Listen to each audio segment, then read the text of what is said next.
morning friends and welcome to the pre-market update. First of all, wish you all a happy Diwali. Yesterday we had seen a seesaw expiry in Indian markets. Nifty after the initial plunge had recovered from day's low and closed flattish above 8600 zone. Over to the European markets and US markets, they closed mildly negative. It is kind of a no trade zone in the global markets also. Everybody is awaiting the Fed announcement as well as the US election results to come out. All important data in US today is the Q2 GDP estimates, which are likely to be announced today. And over to the Asian markets, they are also trading mildly negative. We had seen some spike in oil prices, which has helped recover Asian markets. And on the yesterday's trade, FIs have been selling in the Indian markets, and they had sold worth 476 odd crores in yesterday's market, whereas DIs were biased to the tune of 850 odd crores. SGX Nifty is suggesting that we are likely to open around 35 points lower and start the session on a mildly negative zone. I'll hand it over to my derivative expert for his comments. Good morning friends, we'll give analysis on derivatives. Yesterday's being the last trading session of the October series, our market did open on a negative note, and thereon we did saw Nifty showing a constant selling pressure in yesterday's trading session also, where on the especially in the last couple of hours of trading session, where we have seen Nifty showing some kind of a resilience. But throughout the day we did saw some kind of a selling pressure throughout the day, as Nifty did went below 8,600 levels and touched its last support of 8,550 odd levels. However, in the last 1 hour of trading session, we did show Nifty showing some kind of a resilience and bounce back, but eventually it did manage to close on an absolute flattish note. However, on the Nifty spot, it did close at 8615, which was on an absolute flattish note, which was at an absolute par compared to the day before yesterday's trading session, while Nifty November future closed with a minor gain of 0.5%, settling at 8655.25. On the open interest terms, we did show a reduction in the open interest since it's the last day of the October series. We do see a reduction in the open interest in most of the index and stocks due to the rollover activity which takes place. We are starting this series with around 1.88 crore shares in the open interest, which is very low compared to the last few expiries, and this indicates that majority of the long positions are now out of the system, and hence we have been starting with very low open interest. Cost of carry have been decent enough at around 41 odd points, and the percentage term 6.05%, it's a decent enough. While put call ratio, we have been starting this series with a put call ratio of 0.97 compared to the put call ratio of 0.94 odd levels. While volatility index was more or less same at around 14.09 odd levels at sub 14 odd levels. Now to highlight upon the rollover activity, we have seen a decent rollover, a bit on the percentage term on the higher side on the Nifty, around 69.97, that is around 70% rollover was observed in Nifty compared to 65.60% rollover in the last series. However, in the last series, the open interest was quite high compared to this series. So on the percentage terms, we do see high rollovers, but if you see in the absolute terms, the open interest is very low, and that clearly indicates, since the last few expiries, a lot of long positions was being created into the market, and seeing such a low open interest indicates that most of the long positions are now out of the system. While in the market-wide rollover was more or less in line at 82.5 odd percentage, and Bank Nifty rollover was also more or less in line at around 65-66 odd percentage. Sector-wise rollover: auto, banking, capital goods, cement, fertilizers, finance, FMCG, infrastructure was the laggards, while most of infrastructure, oil and gas, pharma, and realty sectors were the laggards in the rollover, while most of the sectors have seen high rollovers compared to the last series. On the option side, 9,000 call option is the highest in terms of open interest for the November series, followed by 8,900 followed by 8,800 call options. While on the put side, the highest put base is around 8,500 put option, followed by 8,600 put options. So all in all, the last two expiries we have been seeing Nifty closing on an absolute flattish note with a month-on-month basis.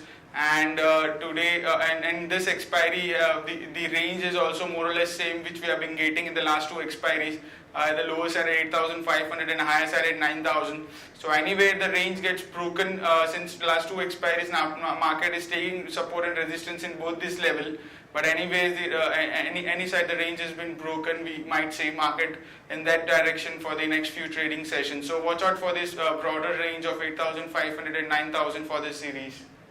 There are no securities in buying period for today's trade. On the FIs front in yesterday's trading session, there were net buyers in index futures by around 819 odd crores. Index options, there were net buyers by 3,230 odd crores. While stock futures net sellers by 1,812 odd crores and stock options net buyers by 234 crores only. On the market level, a monthly range comes at low, that is monthly straddle break-even point of 8650 call and put comes with a lower range at 8404 and higher range at 8896. This both are the straddle break-even point of this 8650 call and put, and we all know if any side of the range has been broken, we might see Nifty in that direction, we might see Nifty in that direction with a very sharp movement for the next few trading sessions. Exit Nifty is trading lower, yet again a negative opening can be expected. It's down by 30 odd points and quoting at 8620. Now to give a rollover activity highlight, we have been seeing most of the long positions are now out of the system. So it's kind of in sell and rise for the market. However, mid-cap stocks have been performing very well, and we feel for the next, at least for the first half of the series, mid-cap stocks would be performing well, while the large-cap stocks would be a laggards, and hence this will drag Nifty on the lower side. So it's a sell and rise kind of in market unless until we don't see any kind of a positive development. That's it from derivatives. Thank you. Now let's have a look at some of the trading ideas for the day. Before that, the Diwali picks released by the Sharekhan advisory team. From a 1 year kind of a perspective, we like some 10 stocks. Those are SBI, RBL Bank, L&T Finance, Natco Pharma, Kansai Nerolac, Finolex Cables, Wonderla Holidays, TVS Motors, Rico Auto and Z Entertainment. These are stocks we like from investment perspective for 1 year. On the trading ideas, we think yesterday Glenmark reported numbers. Q2 PAT came in at 219.3 crores versus a poll of 242 odd crores. Total income came in at 2224.1 crores versus a poll of 2199.2 crores. These numbers are weak on the back of it. We see that sell Glenmark should be the action taken. Current market price is 902.35 with a stop loss being kept at 920 for a target of 850 and 840. The next trading idea is Inox Leisure. Inox also reported numbers. Those were weak yesterday. Net sales came in at 279 odd crores versus 288 crores YOY. PAT came in at 1.5 crore versus 21.2 crores yesterday. The numbers were reported. So we feel action to be taken is short Inox. Current market price is 263.25 with a stop loss being kept at 267 for a target of 255 and 252. On the other news, GMR wins $270 million in Maldives arbitration case. We could see some action in GMR. Cabinet gives in principle nod for a strategic stake sale in PSUs. Tata Steel has announced equity partnership for its Canadian mines. Kane India is likely to invest around $100 million in its Rajasthan fields.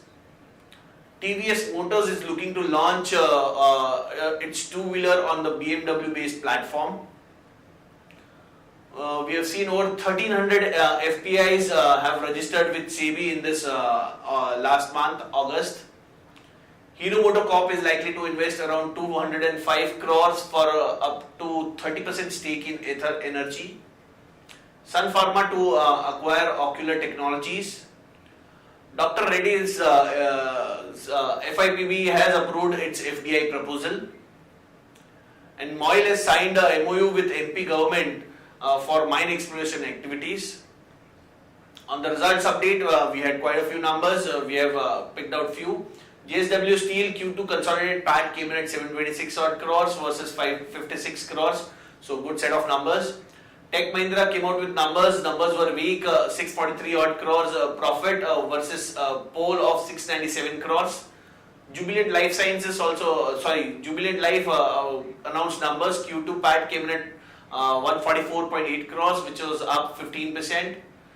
United Spirits PAT came in at higher by 15% YOY at 82.54 crores. Castrol PAT came in at 140 odd crores versus 143 crores YOY. Inox Leisure PAT came in at 1.5 crores versus 21.2 crores.